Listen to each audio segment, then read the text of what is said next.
Assalamualaikum warahmatullahi wabarakatuh. Perkenalkan, nama saya Muhammad Rizal dari 10.2. Saya akan mempresentasikan tentang masuknya Hindu-Buddha ke Indonesia. Awal dimulainya masa sejarah setiap bangsa dan negara berbeda-beda tergantung dengan artefak tulisan tertua yang ditemukan di negara tersebut. Di Indonesia sendiri, artefak memiliki aksara muncul pada masa kerajaan Hindu-Buddha. Di Indonesia, agama dan kebudayaan Hindu-Buddha mulai masuk ke Indonesia sekitar abad ketiga Masehi. Sebelumnya, masyarakat Indonesia masih menganut animisme dan dinamisme. Animisme yaitu kepercayaan pada roh nenek moyang yang mendiami suatu benda. Sedangkan dinamisme yaitu kepercayaan bahwa segala sesuatu memiliki kekuatan gaib. Penyebaran agama Hindu-Buddha di Indonesia berkaitan erat dengan hubungan dagang antara Indonesia dengan Cina, India sambil berdagang. Para pedagang asing berinteraksi dengan penduduk setempat dan mengenalkan agama serta kebudayaan Hindu-Buddha. Para ahli sejarah mengemukakan beberapa teori mengenai masuknya pengaruh Hindu-Buddha ke Indonesia.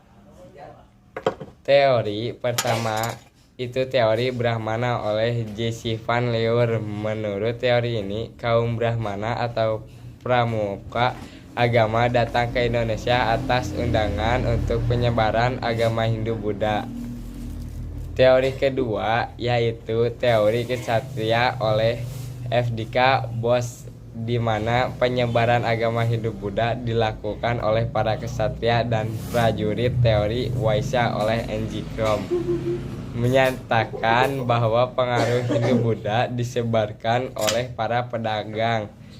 Sedangkan menurut Van Weber, penyebaran Hindu-Buddha dilakukan oleh para pekerja India seperti pelayar dan nelayan yang disebut juga dengan teori Sudra. Ada juga teori arus balik yang menyatakan bahwa orang Nusantara belajar agama ke India dan menyebarkan agama tersebut setelah kembali ke Nusantara. Dari teori-teori tersebut dapat disimpulkan bahwa proses penyebaran agama Hindu terbagi menjadi dua. Yang pertama yaitu masyarakat Nusantara berperan pasif dengan mempelajari agama Hindu-Buddha melalui masyarakat India dan Cina yang datang ke Nusantara. Kedua, masyarakat Nusantara berperan aktif yaitu masyarakat Nusantara pergi belajar langsung ke India dan Cina. Kemudian kembali sebagai penyebar agama, maksudnya agama dan kebudayaan Hindu-Buddha. Inilah yang memicu munculnya kerajaan-kerajaan bercorak Hindu-Buddha di Nusantara. Kerajaan Hindu tertua di Indonesia yaitu Kerajaan Kutai Martapura yang berdiri pada abad ke-4 Masehi. Kerajaan ini terletak di Muara Kaman, Kalimantan Timur, tepatnya di hulu Sungai Mahakam. Kerajaan ini didirikan oleh raja pertamanya yang bernama Kudungga. Nama Kutai diberikan oleh para ahli karena tidak ada peninggalan yang secara jelas menyebutkannya. Nama kerajaan ini, Kerajaan Kutai, mulai mengalami masa kejayaannya di bawah pemerintah Raja Melawarman yang merupakan anak dari Asmarwarman dan cucu dari Kedunggu. Hal ini diketahui dari peninggalan sejarahnya yang berupa 7 prasasti Yupa yang ditulis menggunakan bahasa Sanskerta dan huruf Pallawa. Yupa tersebut merupakan tugu batu peringatan yang dibuat oleh para Brahmana atas kedermawanan Raja Mulawarman. Prasasti yang ditulis dalam tiang batu merupakan ciri khas kebudayaan Kebudayaan kerajaan Kutai Yupa yang ditulis menggunakan huruf Pallawa memunculkan fakta adanya pengaruh India Selatan di Kutai pada masa ini. Tiang batu atau Yupa ini merupakan kelanjutan dari kebudayaan purba, zaman megalitikum atau zaman batu besar. Kerajaan Kutai berakhir pada saat raja terakhirnya Maharaja Dharmasya mati di tangan Raja Kutai Kartanegara. Kerajaan Buddha di Sumatera muncul sekitar ke-6 dan ke-7 Masehi berdasarkan catatan sejarah. Ada dua kerajaan, yaitu Kerajaan Melayu dan Kerajaan Sriwijaya. Kerajaan Melayu diperkirakan berpusat di daerah Jambi di tepi alur Sungai Batanghari. Keberadaan kerajaan ini diperkuat oleh catatan perjalanan seorang pengelana dari Cina yang bernama Itising. Nama kerajaan Melayu juga muncul pada kitab Nagakertagama yang menyebutkan mengenai ekspedisi penaklukan ke ekspedisi Pemalayu sejarah. Kerajaan di Sumatera sejak abad ke-7 didominasi oleh Kerajaan Sriwijaya. Kerajaan ini awalnya berpusat di sekitar Sungai Batanghari pantai timur Sumatera, lalu meluas hingga ke Semenanjung, Melayu, dan Jawa Barat. Pengetahuan sejarah mengenai kerajaan ini didapat dari sumber asing berupa catatan perjalanan Itising dan beberapa prasasti, serta sumber dalam negeri atau prasasti antara lain Prasasti Kedukan Bukit, Prasasti Talang Tuo, Prasasti Kota Dapur, Prasasti Sidaharya, Prasasti Talaga Batu, dan Prasasti Karangbrahi. Ditemukan juga peninggalan berupa candi, yaitu Candi Muoro Jambi dan Candi Muara Takus. Dari sumber-sumber sejarah tersebut diketahui bahwa raja yang pertama yang dianggap sebagai pendiri kerajaan Sriwijaya adalah Dapunta, yang ia berhasil memperluas wilayah kekuasaannya dengan menaklukkan daerah Jambi yang sebelumnya merupakan wilayah kerajaan Sriwijaya. Berlangsung di bawah kekuasaan Raja Balaputradewa, wilayah kekuasaannya semakin meluas hingga ke Semenanjung, Malaya, dan Jawa Barat. Pengetahuan sejarah mengenai kerajaan ini didapat dari sumber asing berupa catatan perjalanan Itising dan beberapa prasasti, serta sumber dalam negeri atau prasasti antara lain Prasasti Kedudukan Bukti, Prasasti Talang Tuo, Prasasti Kota Tekapur, Prasasti Sidahyarta, Prasasti Telaga Batu, dan Prasasti Karangbrahi. Ditemukan juga peninggalan berupa candi, yaitu Candi Muoro Jambi dan Candi Muara Takus. Dari sumber-sumber sejarah tersebut diketahui bahwa raja pertama yang dianggap sebagai pendiri kerajaan Sriwijaya adalah Dapuntahyang. Ia berhasil memperluas wilayah kekuasaannya dengan menaklukkan daerah Jambi yang sebelumnya merupakan wilayah kerajaan Melayu. Puncak kejayaan kerajaan Sriwijaya berlangsung di bawah kekuasaan Raja Balaputradewa. Wilayah kekuasaannya semakin meluas hingga ke Semenanjung, Malaya. Perluasan wilayah ini membuat kerajaan Sriwijaya menjadi kerajaan maritim yang menguasai alur pelayaran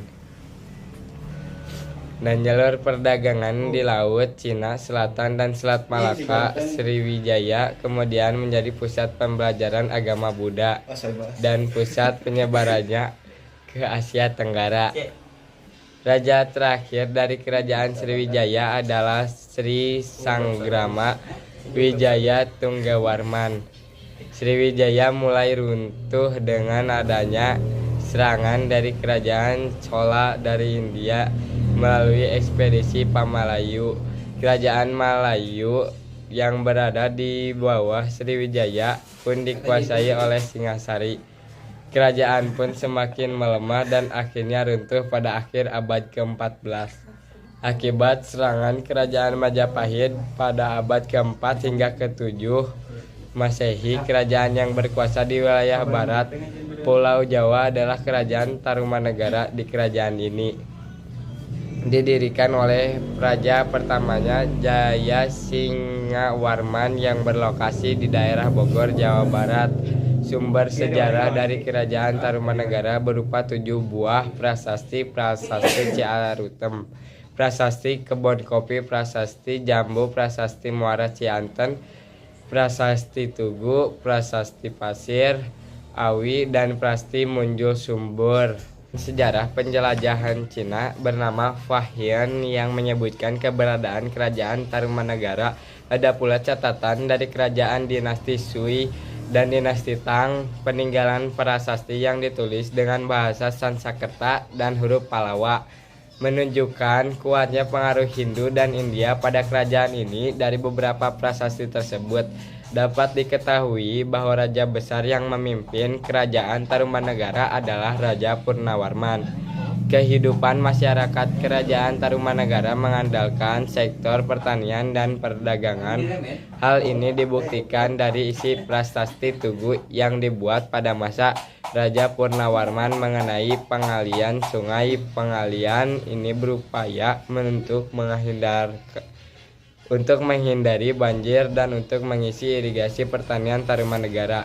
Menganut agama Hindu beraliran Wisnu, hal ini didasarkan dengan penemuan prasasti Kebon Kopi. Pada prasasti tersebut memuat 2 kaki gajah Airawata. Namun berdasarkan berita Fahian menyebutkan bahwa ada pula sedikit masyarakat yang beragama Buddha dan animisme. Pada tahun 670, pada akhir napas Kerajaan Tarumanegara, Taruswaba yang menggantikan Raja Linggawarman membagi 2 kerajaan menjadi Kerajaan Sunda yang dipegang oleh Tarusbawa dan Kerajaan Galuh yang dipegang oleh Uretikandayun. Kerajaan ini mengandung kemudian berkembang menjadi Kerajaan Pajajaran yang awalnya bertempat di Galuh, Jawa Barat. Berdasarkan penemuan prasasti Sang Hyang Tapak, diperkirakan bahwa pusat kerajaan dipindahkan dari Galuh ke Pakuan. Pajajaran di Jawa Barat bagian tengah dengan raja yang berkuasa yaitu Srijaya Bupati. Selanjutnya pada masa pemerintahan Linggabuana, Kerajaan Pajajaran sempat terlibat dalam perang bubat dengan Kerajaan Majapahit yang saat itu diperintah oleh Hayam Wuruk. Sumber-sumber rujukan tertua mengenai adanya perang ini tercantum dalam Serat Pararaton serta Kidung Sunda. Kerajaan ini mengalami masa keemasan pada masa pemerintahan Sri Baduga Maharaja Ratu Jayadewata, atau lebih dikenal dalam literatur Sunda sebagai Prabu Siliwangi di Bogor. Dibangun pura untuk menghormatinya bernama Pura Parahyangan Agung Jagakarta. Pada masa pemerintahan Ratu Jayadewata mulai ada penduduk pelajaran yang menganut agama Islam. Pada pemerintahan selanjutnya, Kerajaan Pajajaran runtuh akibat serangan bertubi-tubi dari pasukan Kerajaan Islam Banten.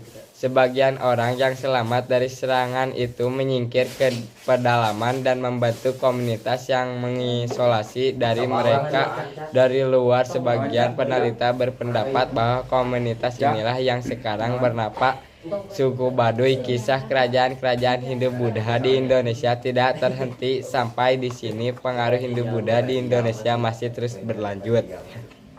Jadi kesimpulannya, masuknya Hindu dan Buddha di Nusantara dimulai pada awal Masehi melalui jalur perdagangan. Hal ini dipengaruhi oleh posisi Indonesia yang sangat strategis dalam bidang pelayanan dan perdagangan.